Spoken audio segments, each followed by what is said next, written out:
Geek Tank Radio on 98.1 The Max. Welcome, everyone. We are the Geek Patrol, and our microphones don't have a stun setting.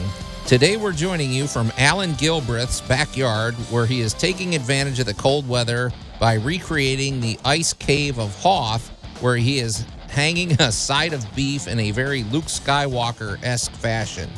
I mean, you dressed him up and everything. So, well, you know, it's got to look good. Where did the clothes come from? Yeah. I'd like to know where the suit came from. We'll leave that as it was a donation. Okay. Yeah, I mean, you're always adapting to your environment. What is Qui-Gon Jinn?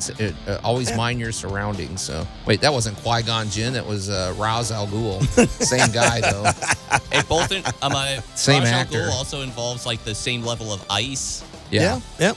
All right. It's a theme. It's a theme this week. Well, it's you better been get cold. it cooked before next week because it's thawing out. Oh, yeah. Anyway, welcome to Geek Tank Radio, everybody. I'm Joe Thorderson here with my friends Allan Gilbreth and our buddy Max over there behind the glass. And Brandon is iced in, we could Bless say. his heart. I don't know where you're listening. You know, I know we have listeners in other parts of the country, not just in Memphis. But I would have to imagine all around the world. Anybody listening anywhere in America understands this. You know, it's cold. I mean, we're not getting it nearly as bad as our friends up north. So I mean, but it's been a cold week. I've had my fill of winter, and I'm looking forward to the thaw next week. So, but Brandon is it's just not practical for him to get here. The roads are not good. There's some sketchy spots still. So we're here, but we've got a few things that are pretty interesting. Later in the show, we're probably going to take a peek at some of the, we're into 2024, and there's some movies coming out that are actually, despite Hollywood's best efforts, have gotten us excited about. We're going to probably unpack that. We have a story that I think is very interesting about a 13-year-old that defeated Tetris per se. This is more in your wheelhouse, Allan. I don't pretend to understand, algorithms or any of this other stuff. So, but Max, before we do anything, you had somebody that you wanted to salute, right? A very happy birthday recently to an Anna Eisenhart, who celebrates her 107th birthday. She's an ex-NASA engineer. Was born January 5th, 1917. Okay. So was she part of that operation? Was she one of those ladies that helped us get to no, that was the mathematicians that helped get everybody to the moon. She is an EE on the first 5 space shuttles. What does EE stand for? She's an electrical engineer. Okay, so she was up there. She is a reason we made it. We made space shuttles. And she actually had her brush with greatness in the fact that she was the feisty person who kind of smacked Reagan's hands for reaching for something during one of the shuttle missions. So, explain that, because that was funny, right? He visited NASA. He was doing the thing and all that, and he reached over to kind of mess with something, and she's the one that was kind of like, take the president's hand off the button before he launches us. Before he puts something out into the bay or contaminates my equipment. Yes. Yeah, I mean that's funny though. Nobody was above the rules there. She was also visited by Queen Elizabeth. That's neat. So she was right there. She was in the thick of it, yes. Okay. And I wanted to give kind of a sort of a funny bio about her. She was born on a farm in the Poconos Mountains in Pennsylvania, and she didn't live with the same modern conveniences. They made their dresses out of flour sacks, and all the food came from their farm. And they said, however, that they had one of the best outhouses in the area because their mother wallpapered the outhouse. I wonder if they insulated it. It said it made it warmer. Yeah, this is like 1920, man. And not only is she 107, but every news outlet that's covered her birthday has made a big point of stating that a couple of days before her birthday, she was hanging out at one of the local bar and grills, cutting a rug to live music. So there you go. That's the key to her key to her longevity is she says she's got a great attitude. Plus, if you're an electronical engineer, your brain, that's the thing, keeping your brain active and thinking, your brain is a muscle just like anything else. So you got to, You got to exercise it. You know what I'm observing though? How many times have we seen astronauts or we've seen, anybody involved with NASA and they start out as farmers? Mm-hmm. I have to believe a lot of that comes from the fact that when you're out in the country like that, boy, you talk about some good stargazing. And I feel like that's what sparks a lot of interest. I know it isn't like I'm a NASA, but Philo Farnsworth is another great example, inventor of the television. Right. And not only that, but they know how to work with their hands as well. And not only that, but she was also around the time where it was the advent of electricity. She's like, wait a second. When I was 5 years old, I remember these strange-looking poles coming up around our neighborhoods. And her dad was one that owned a Model T Ford while her mom used a horse and buggy. So it's like she's at that perfect crossroads of old meets new, that ruggedness meets the modern ingenuity. Yeah, there's got to be something there. So she's physically active. Exercise the brain. I don't know. Mentally on it. And, well, here's the other thing. When you come from that kind of background, you also, failure is not an option. Oh, yeah. You're the only one that's going to get this done. If you want to eat this winter, you better get those seeds in the ground this spring. You better get, there's so much that has to be done no matter how you feel that day. Yeah. And that really did carry into our entire space program, is the fact that nobody's done it before, but buckle up. We're about to do it now. And that's a good quote. Failure is not an option is almost like one of the animating forces of, it's like, this has to get done. And if we have if we have the James Webb Telescope, or if we have a space shuttle out there, we have to make it work. It's got to happen. And we got to come up with a way to make it work. So that's pretty cool. There's no just saying oops. So she's a great spokesperson for, my gosh, you think of everything that woman has seen in 107 years. She's not slowing down. And I don't know what the record is, the modern day record for the oldest person in the world. It seems like in Japan, there's a lot of elderly, that they have good longevity out there, but she's on her way to beating the record, don't you think, Max? I hope so. The Jean Louise Clement, she died at the ripe old age of 122 days and years and 164 days old. 122. I mean, yep. Okay, well, there you go. So, happy birthday, Anna Eisenhart, and we wish you many more. You're listening to Geek Tank Radio. We're going to take a quick break, and we'll be right back.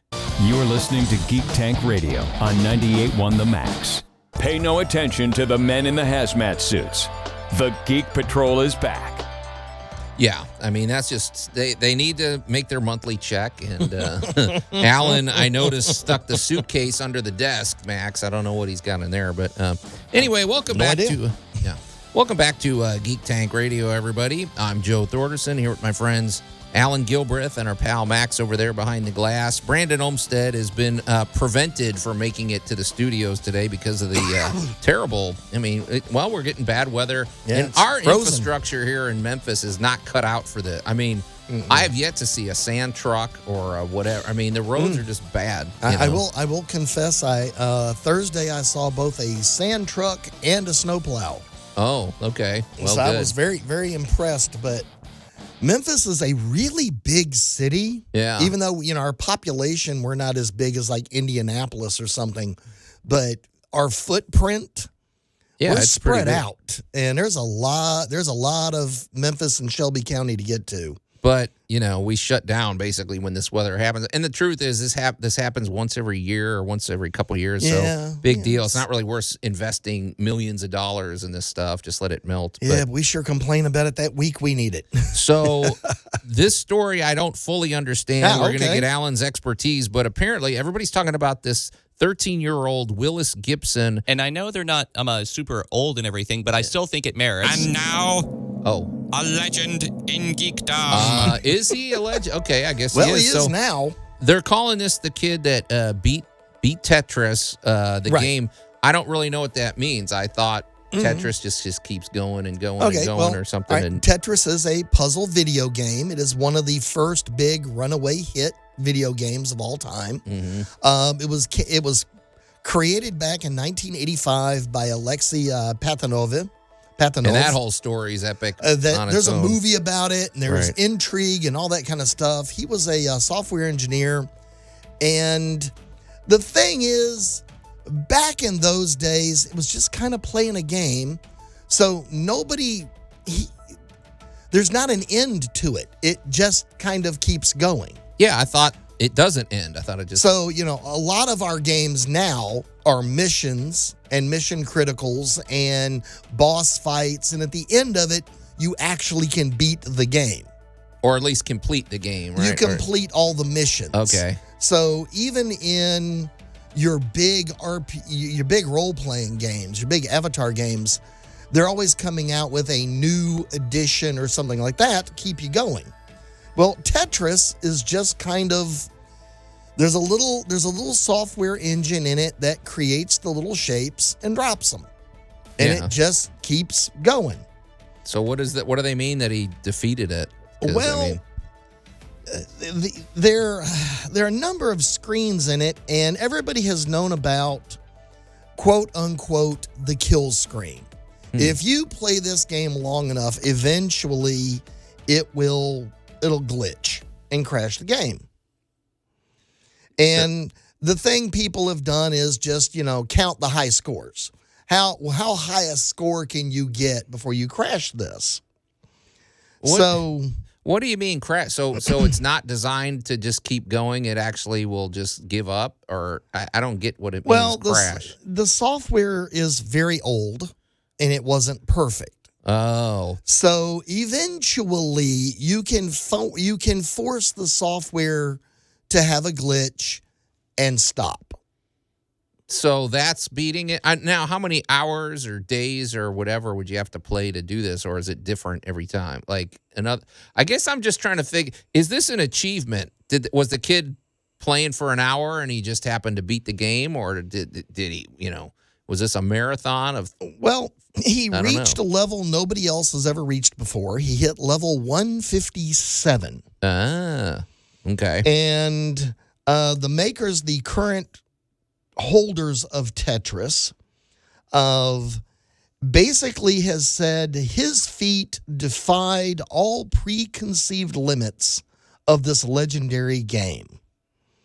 Okay, I got a question. So with video games that I'd watch my kids play, you could save the thing of where you're at.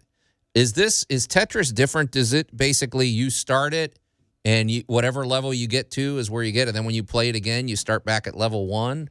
Or is it was. Now, I haven't played Tetris in decades, so I don't exactly know what its iteration is exactly today. I mean, there are different games these days where it's like if you die once, you have to start all the way from the beginning. Like I believe there's a game called Doom, and there's a setting called Ultra Nightmare Mode where it's like if you die, you're done. You got to go back to the beginning. Okay. So we're not totally informed on this story. Okay. Well, I mean, we?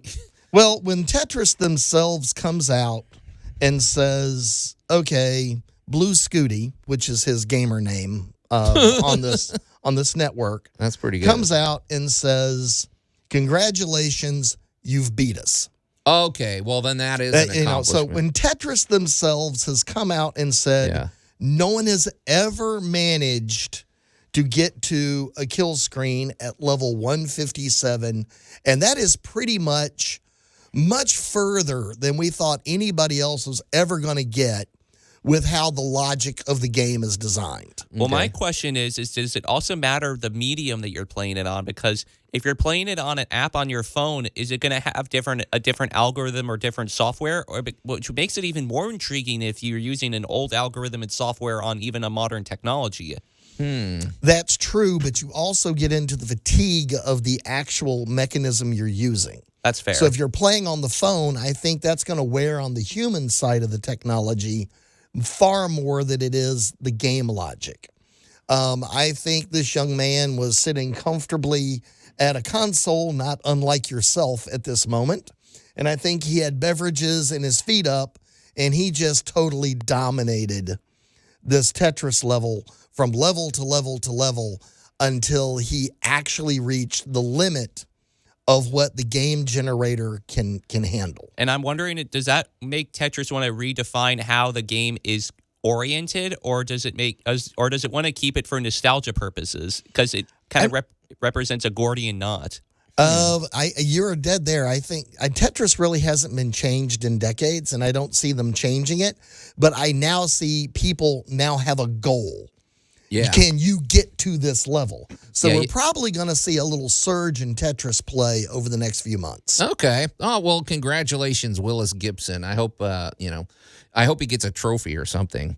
You're listening to Geek Tank Radio. We're going to take a quick break, and we'll be right back. You're listening to Geek Tank Radio on 98.1 The Max. Worse than beaming down into a sarlacc pit. The Geek Patrol is back. Especially at feeding time. And welcome back. Now, talk about crossing the streams, beaming down and sarlaccs. Okay. I guess that is just a cruel practical joke. The two universes coming together. And welcome back to Geek Tank Radio, everybody. I'm Joe Thorderson here with my friends Alan Gilbreth and our pal Max over there behind the glass. And Brandon will be with us next week, I'm sure. But the icy road conditions, I think, have prevented him from making it over to the studio. So we had to get going. If you're just tuning in, we've wished Anna Eisenhart a happy 107th birthday. She's a NASA engineer. We were talking about the 13-year-old kid that beat Tetris, but now we're going to kind of take a look at some of the movies coming up in 2024. And this is a good time, too, so let's timestamp this. Today is January 21st, and we're going to, I don't know if we're predicting, but we're just looking at some movies that we hope, that we think might be worth checking out, and I guess later we'll see. I just want to go off the reservation 1 second, Alan, because there is a Hulu series. I hope this counts. I mean, Hulu or Netflix. Yeah. There's a Hulu series coming. Season 2 of The Old Man is supposed to be coming out this year, and that is one of the best miniseries I've ever seen. It's Jeff Bridges and John Lithgow and some other people. It's really good. It is outstanding. Max, you watched that, right? Oh yeah, it's all about like espionage and intrigue. Like everyone has like such great dialogue in that story, and like the intentional lack of chemistry potentially between certain characters and stuff.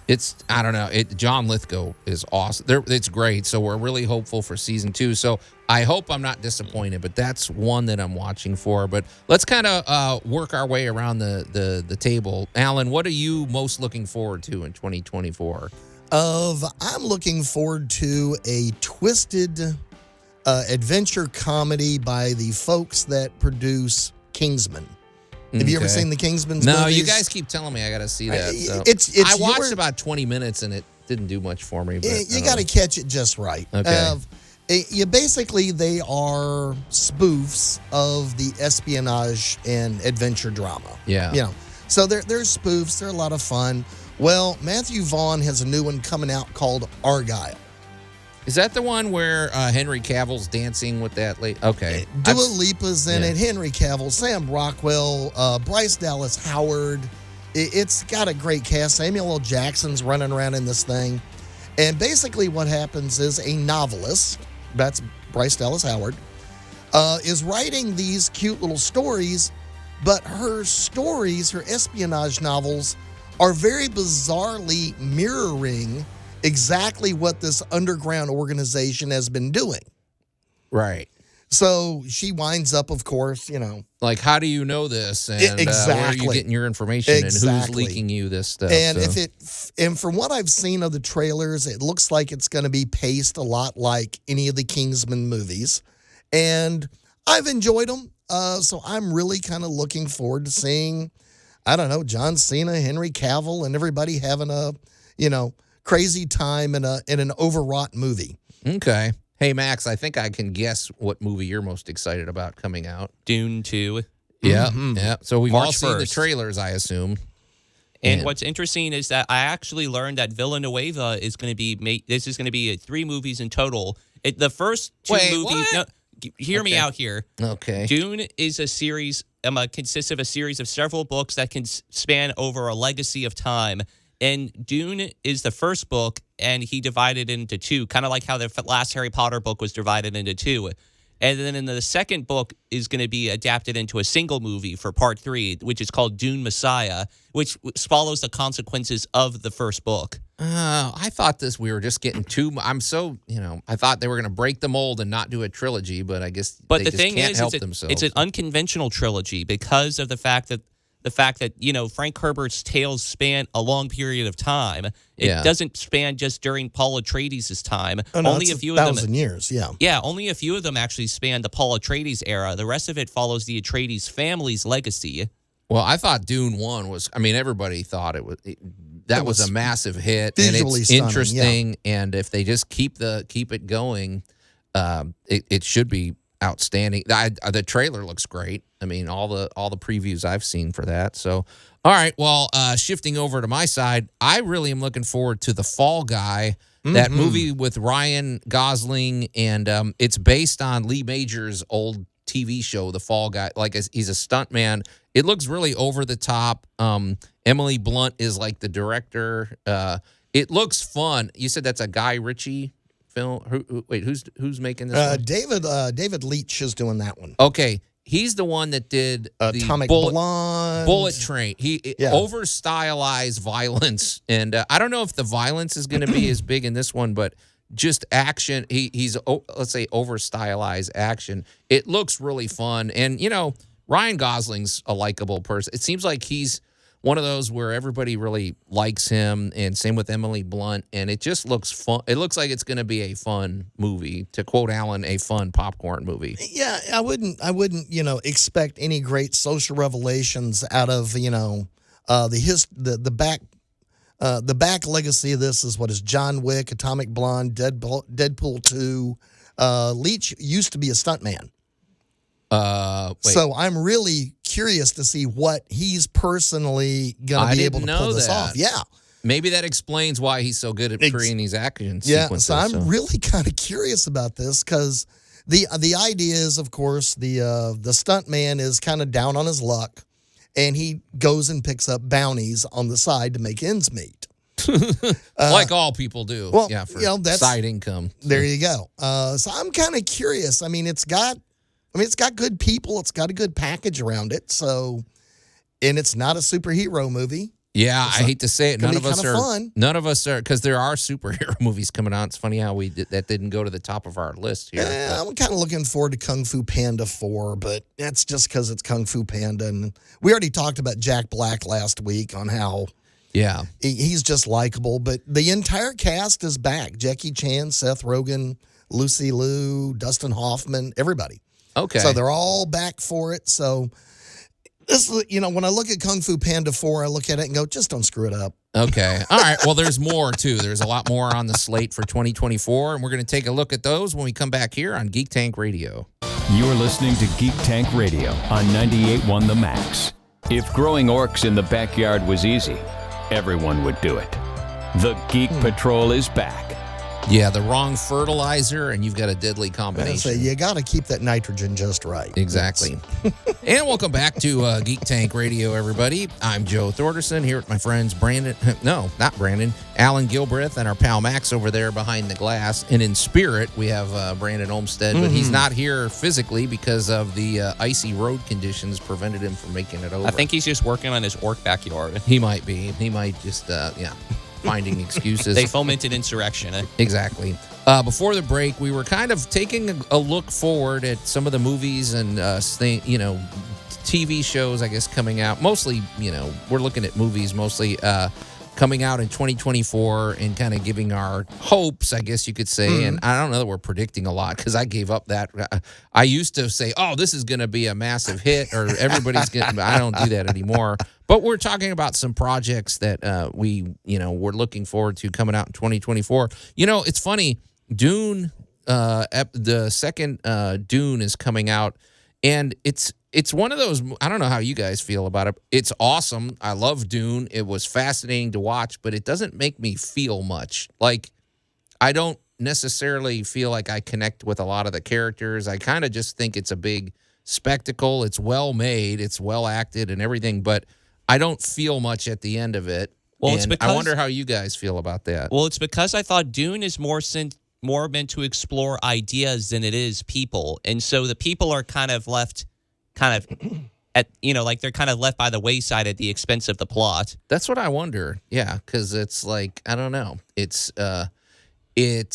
got an interesting quality that it's so fascinating. But and I don't know if I'm just alone in this, but I don't feel that. But the reason I mention that is because there's another movie coming out, and it's fascinating. Well, the premise of this, and these have been around for a long time, is fascinating, but they're really depressing, in my opinion. And Kingdom of the Planet of the Apes is coming out. Mm-hmm. The Planet of the Apes storyline is interesting, but boy, it's a really things don't go well for humanity.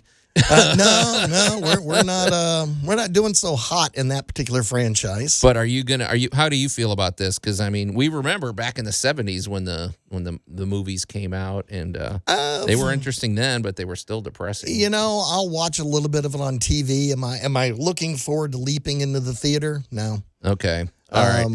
What do we got now? We got Kraven the Hunter. That one's coming up. Now that looks fun. That's based on, it's another, but it's a Sony project, and Sony Marvel and a Spider-Man. Is swirly. And we got Lady Webb and Kraven. So I'm already kind of going, Beetlejuice 2 is coming up. Wait, hold on. Don't glance over those. Kraven the Hunter looks fun, but it's going to be that over-stylized violence. Yep. The one thing, though, I have a question about, Aaron Taylor Johnson. He's just a cool actor. He's another one of those that people just seem to like, and can he outweigh whatever goofiness or whatever because if you look at the comics, Kraven the Hunter's costume is ridiculous. It's crazy. Yeah. He's stupid. But now, of course, he's not going to be wearing that outfit, but can he balance maybe the ridiculous, and also Russell Crowe is going to be in this, and I'm sure he's going to carry a lot, but I don't think he's going to be in this as much as you think. I think he's going to be a pivotal, short-lived character, and then we're going to get on with the story. Because they couldn't afford to book him the whole movie. Plus it's, it's not the story of, Kraven's dad. It's the story of Kraven. So okay. I think it's going to hit in there. I think Lady Webb is going to be kind of fun. I'm just looking at these and I'm going, I'm not sure these are big jumps to the big screen right now, but I'm wishing Sony all their best. I am, however, looking at Tim Burton taking another shot at Beetlejuice, and he got Michael Keaton back, he got Winona Ryder back, and he got Jenny Ortega. And Jenny's hot. Jenny Ortega's, she's in everything now. She's the perfect little goth girl. So I don't even remember I think I watched Beetlejuice once or something. That's Winona Ryder was a teenager when the first one came out, right? So I'm guessing Jenny Ortega must be her daughter or some kind of. She'll be playing that role. Okay. Well, your Joker, Folie à Deux, is going to be out late in the year, somewhere around October. I thought that was 2025. No, I would have led with that one. It's being moved to October 4th. I just saw that. So what do you think? I still don't know how I feel because the first Joker movie was really interesting, and every time I watch it, I pick up something else. I still don't even think you could call this a Joker. I don't know. It was thought-provoking, and I'm like, why would you make a sequel, and why would you make it a musical? But on the flip side, every time the Joker did something in the first movie, he started dancing and whatever, and he was hearing music in his head. So if they carry along that premise, it might be interesting. And, of course, everybody loves Lady Gaga. I don't know what she might be like, as Harley Quinn. She's proven that she's got the chops to be on screen. So, I don't know. Joaquin won Oscar for Best Actor for this. So, yeah, he deserved it, too. I mean, if nothing else, I'm expecting I'm going to put it this way. I'm expecting a very captivating and interesting performance. Well, this one, I'm not so sure if it's going to be a great movie. I'm going to the theater for that. That, like I said, that first movie, I was there opening night for the first one, and now you talk about a movie that affects you emotionally and whatever, and you almost feel kind of dirty after you watch it. You're like, ugh, this was some grisly violence, and ugh, it's kind of rough, man. But really outstanding. So, all right, I think that one is going to be You said that's coming out later in the. They have currently got it booked for October.